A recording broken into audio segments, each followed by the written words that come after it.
Kaya magbabalhas ta kay udto na dali-dali na ta kay daghan na kay nagahulat nga trabahoon.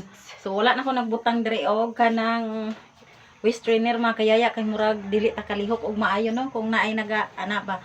So kung mugamay jud ni. So pahulay sa ta sa waist trainer mga kayaya karon lang pagkahuman.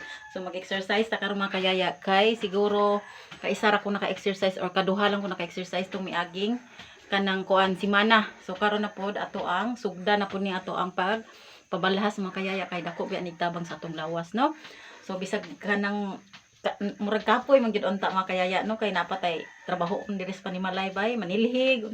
Pero mas unahon nato ning exercise mga kayaya kay para makagawas ang mga toxic sa atong lawas no. So kuanta sugda nato ni.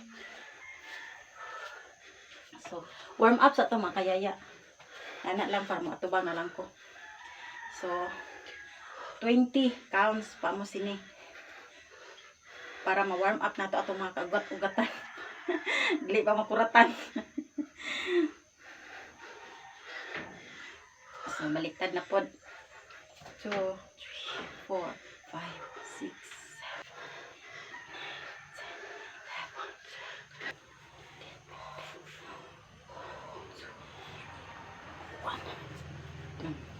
posing ani na pod.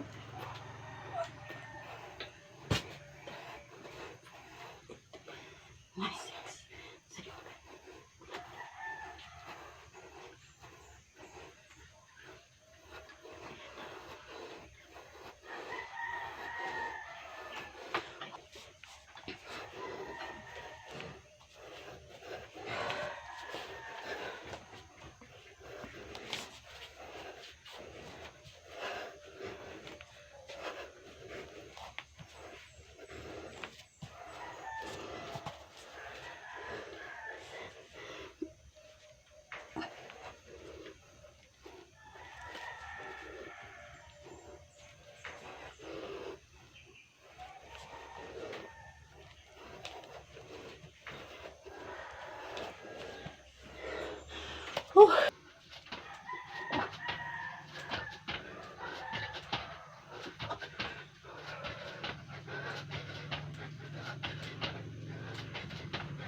So, mo ni mga kayaya nagatulo-tulo na ato ang singot.